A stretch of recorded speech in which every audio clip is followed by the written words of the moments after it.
All right, so tell me your story. My name's Jeremy Miller. I'm 39 years old, and I'm a drug addict. I think for the longest time, when I was a child, I felt like I was always pushed aside, and childhood sucked, man. We had a lot of stuff going on, and Dad was highly abusive and all those things in the household. So for like the first 10 years of my life, that's all I knew was violence. And I never felt the love that I felt like I needed. And it seemed like, I swear, man, it just seemed like nobody wanted me there, When you were a kid? When I was a kid, I just felt like nobody wanted me there. Even when I became a teenager, I felt like nobody wanted me there. It's probably my mind playing delusions on me, because my mom and my brothers and them, they do love me. I mean, I have relationships with them today, but it just felt like nobody wanted me there.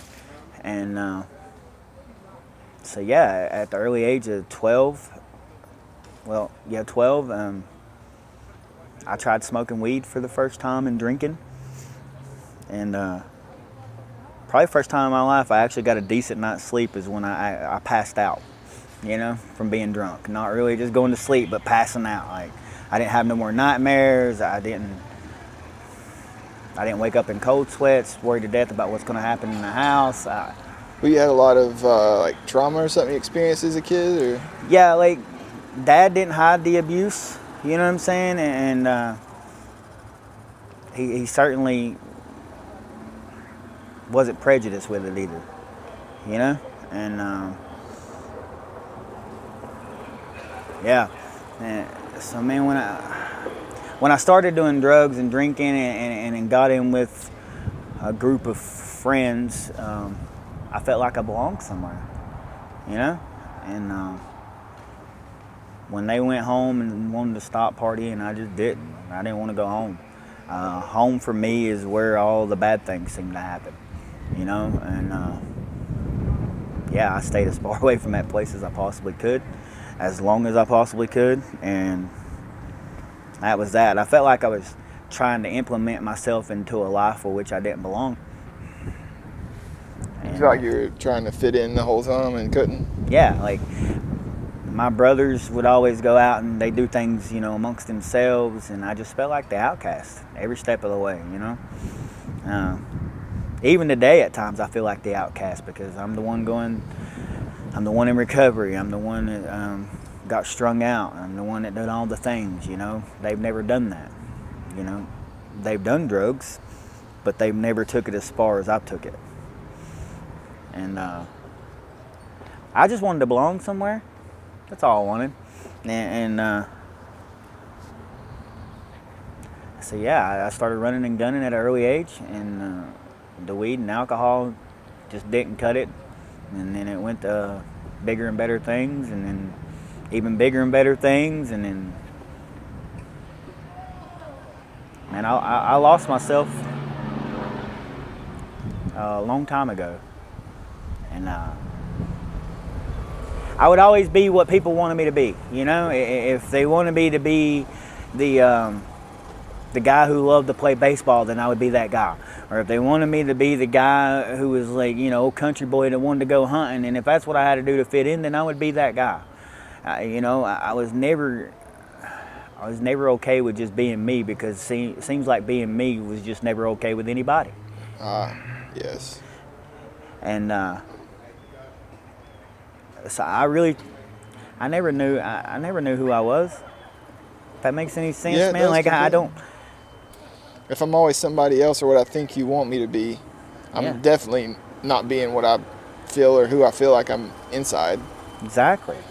And I struggle with that. Even still? At times, yeah. Because my head will tell me that you're not doing it right. This is not who they want you to be, or this is not what you should be doing, Well, if you subtract all of those thoughts, who do you feel like you are? I feel like I'm a decent human being, you know, that just wants to be loved and show love, you know, and I come across as harsh sometimes or abrasive, you know, but the truth of it, I've never had an example of what true love is, you know, like I certainly don't know how to receive it sometimes, let alone express it. You know, in my mind, when I tell somebody they're effing up, right, and I say it in that tone, they're taking me as being an a-hole, but really, in my mind, I'm taking it as I'm showing them tough love. I'm actually showing them love and care by saying that, right? And in a sense, I really am. But I feel like sometimes I'm misunderstood. But I don't know how to be. I don't know how to be that way, you know. I'm like, oh, it's okay, or, you know, just express the words of love in a different tone. But I don't feel like that's who I am either. And today, man, I mean, I search and try to figure out what I like and what I don't like, and how I'm gonna be or how I don't want to be. And then when I ain't what I feel like people think I should be, then I get all flustered in my head, and then but today I'm aware of it, you know, like I can feel that inside me, because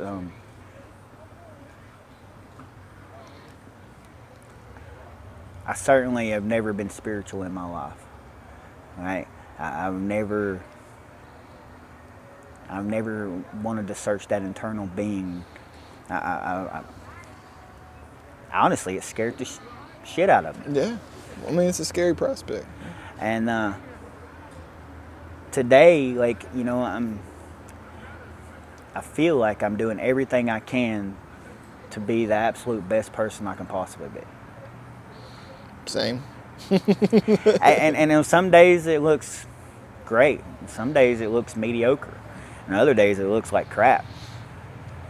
But I think that's part of the process. It's a human experience. Yeah. And I'm grateful that I've got to do the things that I've got to do to learn about that. And coming into recovery, I mean, it's the first time I've ever felt like I was at home. You know? You've got a place where you can work and build from. Yeah. And people who genuinely care. And like I said, not like my family don't care. It's that they don't understand me, I feel like.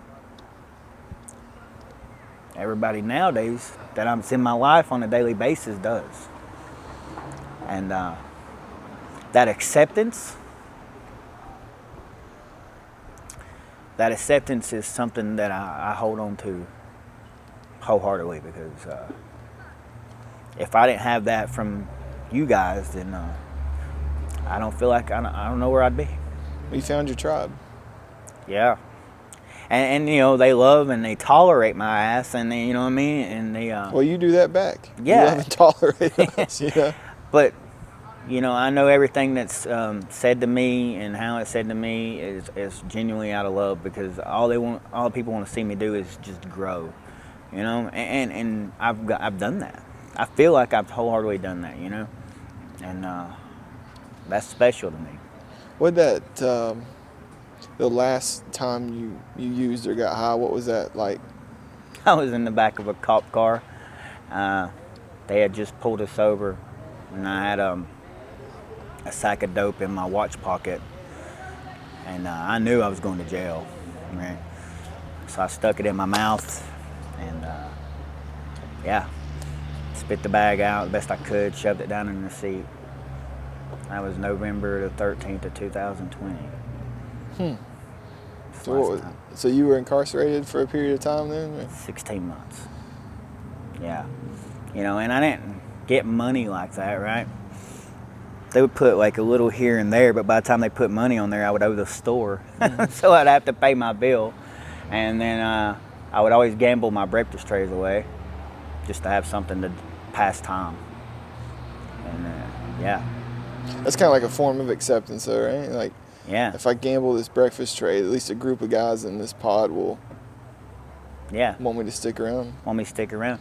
And I used to wrestle, right? You've heard people talk about that, and I've thought about that a lot. And somebody asked me one time, she's like, well, how was that? Did that, induce your using? And we partied a lot, but I feel like I became that person because that's a whole new level of acceptance and validation. Not just from a single individual, but from a whole group of people, right? I can go out to the ring and I can be a persona that I created, and people are gonna, validate that persona. That just enticed it, right? So I would go to any length to get that validation from people. Whether it was slamming myself through fucking light tubes or anything like that, whatever it took. And I messed that up, right? Because it became, I don't know, people just started seeing the other side of me when my drug usage wouldn't stop or slow down. Again, it was just pushing me out the door. They wanted to go home and I wanted to go do other things. So that ended, so I'd always search for another area of validation. How did you find your way to long-term recovery? Well, when I got locked up, I guess after about a month of being locked up and really getting all the drugs out of my system and not having nothing there, I just knew that I couldn't live that life no more. I'm 36, 37 years old, whatever, going in, and I don't have a jack shit. I've done lost my daughter. I've done, felt like I've lost my family. I've lost myself. I don't know where I'm going, where I'm turning, who I'm going to become, or what I'm going to do when I get out. I don't know none of that. So I just wanted something different, man. And 30 minutes prior to me getting out, somebody handed me a guy's number and said, if you really want to get help, then give this guy a call. And I called, and just on a whim? On a whim. First phone call I made when I got out. It wasn't to my mom, it was to that guy. And he said, man, just hang in there. I'll have somebody to call you and they'll be up there. And they showed up. Believe it or not, somebody in recovery showed up the first time I ever called. Like at the jail? No, my oldest brother come and got me, so he took me back to his house in Rogersville. And I couldn't stay there. Like I told the dude on the phone, there's no way in hell I'm ever going to make it here. I'm just not. They showed up. They come all the way up to Rogersville, and they met me at a Hardee's, and and then she made that phone call to Craig, and he said, as long as I'm past the piss test, I can come. So my first day of actual recovery, when I got out, people showed up, love and acceptance. And the first day. And you knew what time it was? I knew what time it was. It's time to go. It's time to do something, man. Yeah. And how long ago was that? 16 months now, close to, maybe a little more. So how is it you think you maintain this? What makes you stick? What makes me stick is the fact that people in this program, guys mainly, showed me how to be a real person, a real man, in my opinion. And they tolerated me, and they showed me love, and they walked with me through all this stuff. They continue to walk with me through all this stuff, and I've never had that. I don't feel like, and I don't want to let that go. And now I get to do that with guys who were just like I was when I first came. You get to fan the flame. Yeah, I get to pay it forward, man. And I get to go and I get to talk to all these guys all the time, and I get to see what y'all see in people like me who come in with absolutely jack nothing but then grow. How beautiful is that? How beautiful is that? It's amazing. Watching the lights come on? Yeah. Yeah. See them go from soulless to spiritful. That's a lot of throughout history is what spirituality and religions essentially have talked about, is waking that in yourself, but in turn turning that on in other people as well, which is freedom, right? Yeah. From self? From self. Relieve me of the bondage of self, you know? I read that in a book somewhere. Yeah. Did you? Yeah, I feel like you did too. But it's, What's your favorite thing about recovery? Aside from the acceptance part of it, what's your favorite part about it? Your life today? the service to other people. Just having the ability, because like I said prior, I don't really know how to show love, but I can show love in that sense that people understand. You said service? Service. You mean like purpose? Purpose. Yeah, however you want to word it, you know. We call it service, 12 steps, but purpose, it's purposeful, right? It's meaningful. It's You've got a spot in life today. Yeah. And nail on the head right there. I got a spot in life today, right? Like the car, the license, the job, all those things that I gained, they don't mean jack nothing if I ain't got a purpose to live for it. They don't. But now I got a purpose to live for, right? I got relationship with my daughter. I got relationship with my mom, my brothers. I got relationship with people all around me. And then I get to be of use to other people. Why the hell would I want to go anywhere?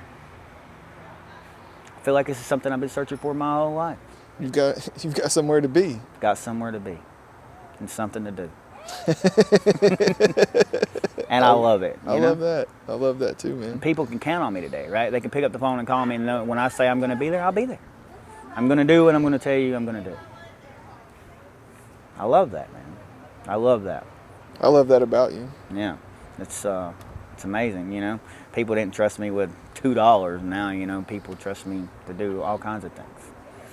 And, yeah, that's really cool. It is. Yeah. I appreciate you. Yeah, not a problem. Thanks, man. Yeah.